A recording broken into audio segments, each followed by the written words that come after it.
Hey guys, it's Emma, and I'm back today for you with another video. And today, we're doing a rant review. The book that we're ranting about today, everybody, is Maeve Fly by C.J. Leede. This is about our titular character named Maeve Fly, who by day works at Disneyland, but we don't call it Disneyland, as Elsa, but we don't call her Elsa.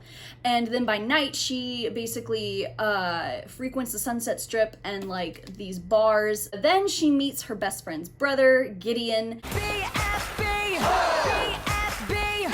He unlocks something inside of her, and this book says that Maeve ditches her discontented act and tries on a new persona, a bolder, bloodier one, inspired by the pages of American Psycho. We just got trigger warnings for all over the place, all right? We got sexual assault, we have a trigger warning for gore, one for murder, for death of a loved one, torture, cannibalism, mentions of suicide, and mutilation. Look, before anybody jumps on me, yes, I hated American Psycho. It's probably one of the most useless books I've ever read in my life, personally, okay?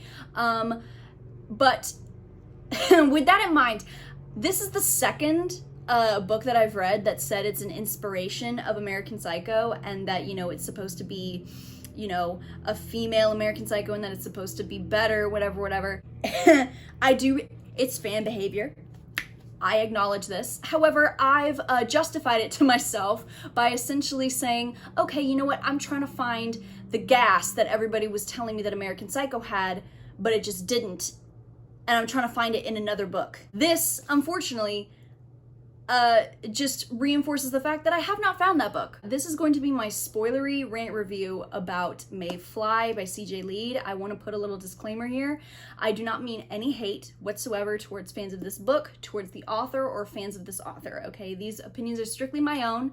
They are subjective, as is reading, okay? I just really did not have a good time reading this book. Before we start, I would really appreciate it if you guys would look down in the description box for the links that I've got there. They're for stuff that's going on around the world. So with that being said, let's get right on into it. We're gonna start with the pros first, okay? This book, I was actually enjoying the first half. One of the things that I really was enjoying was just the writing itself, like the quotes. There are so many really nice quotes in here. Like for example, on page 13, Maeve is, you know, looking at her grandmother who's in a coma and who Maeve is technically looking after now. The quote is, "The failing body works in every way to remind us that we are nothing more than a series of fired impulses, a machine of biological compulsion that really has very little use after reproduction." Then we have one on page 172 where Maeve and her friend Kate are like walking away, and Kate is like a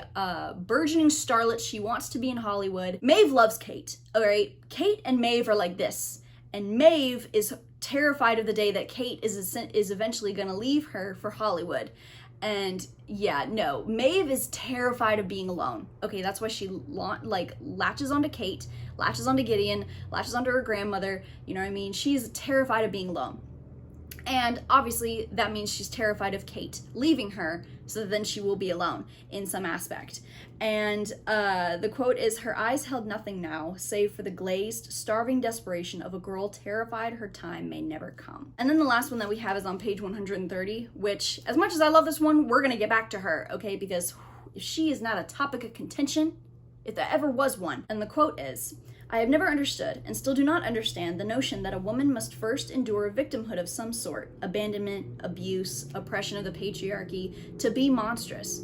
Men have always been permitted in fiction and in life to simply be what they are, no matter how dark or terrifying that might be. But with a woman, we expect an answer, a reason. But why would she do it? Why? If you guys saw my wrap-up where I read The Oracle Queen by Kendara Blake, that's the reason why I was so disappointed by that, all right? I just wanted to see a woman go berserk, just for the sake of going berserk. She didn't have to lose her partner. She didn't have to lose her kids. She didn't have to lose her job. She didn't have to lose her house. She didn't have to lose anything. She just went berserk for the sake of going berserk, all right? And like I said, we're gonna get back to that quote, okay? Because there's something with that, all right? I also really liked this almost symbolism or masquerade that's going on in this book that Maeve and her grandmother involve themselves with. Maeve goes to live with her grandmother because her parents don't necessarily fuck with her like that. And so Maeve and her grandmother, who used to be a extremely famous actress. You know, they're very, very similar with one another. They have very similar personalities, and the grandmother is always telling her, Maeve, you are not a sheep, you are a wolf, and you need to be able to control this wolf and hide among the sheep. So in order to do that, you need to be the monkey. The monkey sees and the monkey does. That theme kind of dances around and is played with a lot more throughout the rest of the book, and I just thought that was really, really interesting. And then just the writing itself, not simply just the quotes, but the writing was really, really fast. It was really fluid, and I didn't know where it was going in the best way. And like, I remember sitting there like halfway through the book, just keeping on reading, being like, all right, where are we going? What are we doing? To where are we going? What is going on? I have to figure it out. Therefore, I kept reading. The cons. Okay, so the first con that I have with this book is the tone, or rather the tones of this book. At times, this book is disturbing, and then at other times this book is cartoonish, and it's very abrupt when changing between the two. There's no transitions at all right, which after a while got pretty damn jarring to read. I was honestly thinking that, you know, maybe like the two tones were supposed to be juxtaposing one another. It's just, when I think of juxtaposition, or at least good juxtaposition, they go like this. They were not doing this. They were doing this. All right. And like I said, it was jarring as shit to read. Also, one last thing, which is just kind of funny now that I think about it, but I've grown up with the internet. Okay, I've seen a great many things, but never, ever in my life have I ever been subjected to the idea of someone sticking an egg up their ass.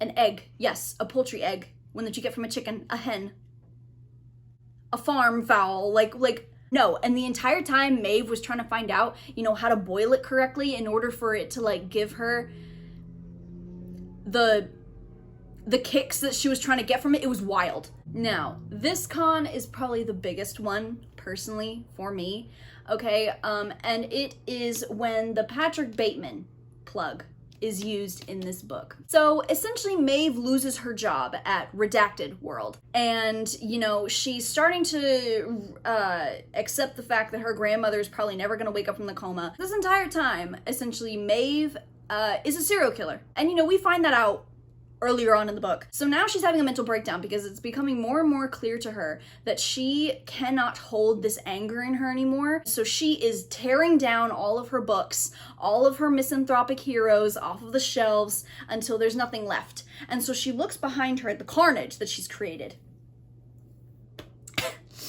And she's like, I need a sign. I need a sign that something's gonna change. And she looks behind her, and through her curtains, deadass, a beam of light shines down on this one particular book. I remember that scene essentially being like at the very end of a chapter, at the end of the page, and I remember thinking to myself, before I turned the page to the end of the chapter, I was like, watch it be American Psycho. Excuse me, Alex, I'll take what is American Psycho for $500.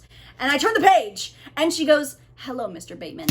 Alex, give me the money, and I will escort myself the hell out. This was where I got irrationally angry, okay? Because now I'm thinking to myself, great. Maeve has now lost all of her agency.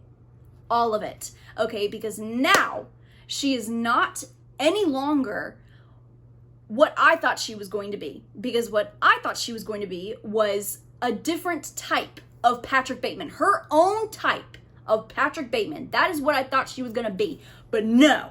Instead, now she is going to be an extension of Patrick Bateman. She is now going to mimic him. And that pissed me off because she literally copies him. Like, there's one scene where she imitates the rat scene, and she's like talking to the woman that she's about to kill, and she's like she says something along the lines of, yeah, I read that this is how it goes. So you're telling me the bitch can't even come up with her own material anymore? And at least to me, the plug-in of not only Patrick Bateman, but the entirety of American Psycho, like fully in this book. The book makes a cameo in this book. By doing that, And by focusing on it so heavily, okay, it just implied that this book needed American Psycho in order to stand in the second half. If you need a whole other piece of media for your piece of media to stand at all, I seriously don't know if your book is as strong as it's trying to be. The nods to American Psycho, in my opinion, they're just too obvious. It seemed, all right, like the scenes that we got were just scenes taken from American Psycho, changed around a little bit, and then plugged into this book, all right? It was too obvious. It was too close to the actual source material, I guess, is what we would call American Psycho in this situation. For example, the rat scene is not a rat, it's a mouse. We have the burning of the lower extremities. We have the mouse scene. We have the haphazardly put song lore, which is instead just all about Halloween music, which I guess in regards to the mouse scene, thank you for not making us read through it, because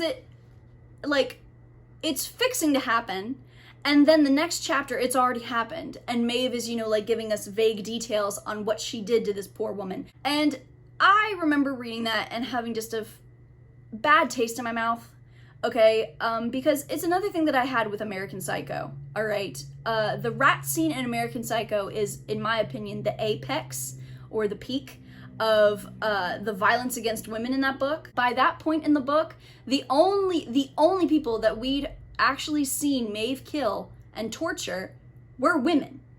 Okay, yes, she kills men later in the book, but it's the difference between how she kills women and how she kills men.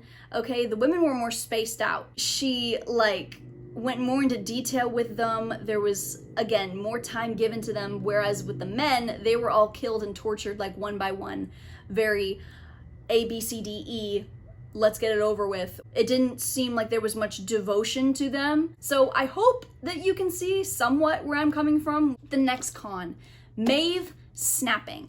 Okay, going back to the quote on page 130 when she was talking about how women should not have to have a reason to snap, a reason to go bloodthirsty, whatever, right? That whole quote that I read to you completely contradicts itself, all right? She snaps when she loses everything, all right? In her mind, when she loses everything, her job, technically on her way to losing her grandmother, on her way to losing her best friend, it's like she experiences a sort of victimhood. So why did we even have that quote, all right? A quote that I loved.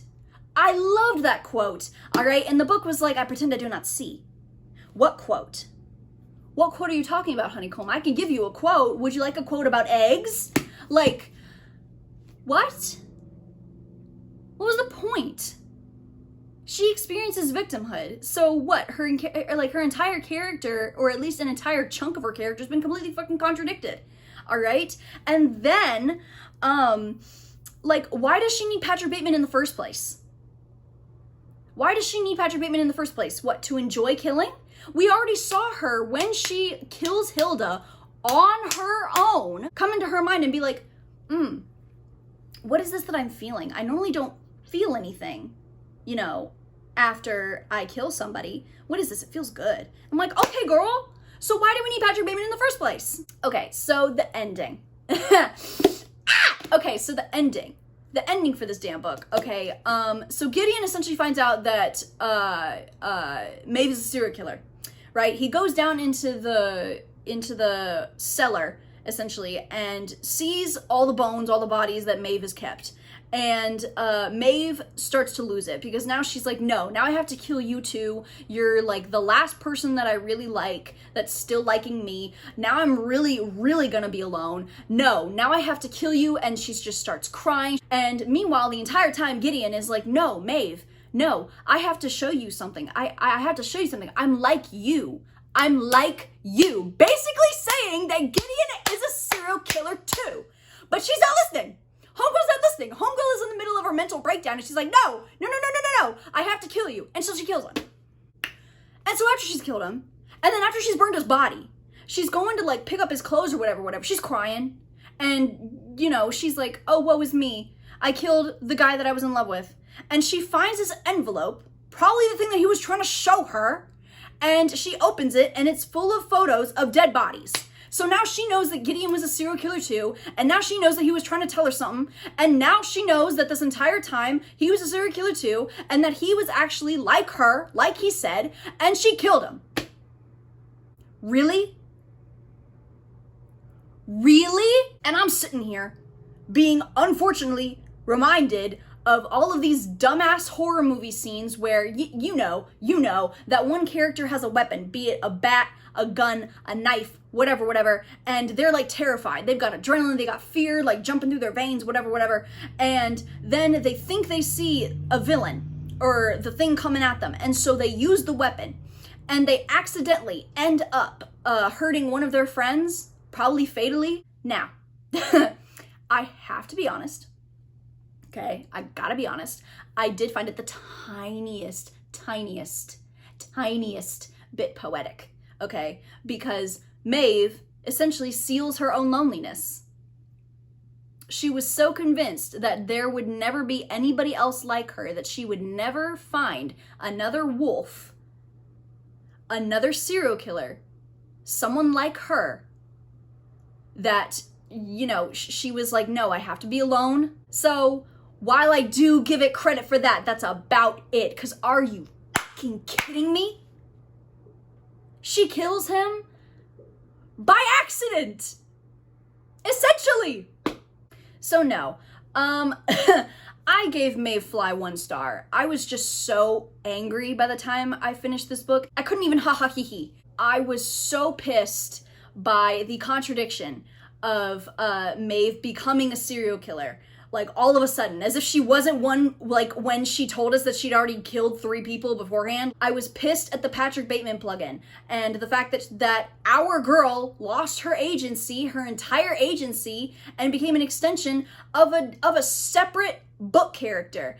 And then, not to mention, I was angry about the fact that that book now seems to be the thing holding the rest of this book up. And I'm starting to think that pretty much any book that says it's going to be like inspired by American Psycho is just going to be a letdown for me personally, because I just did not like American Psycho.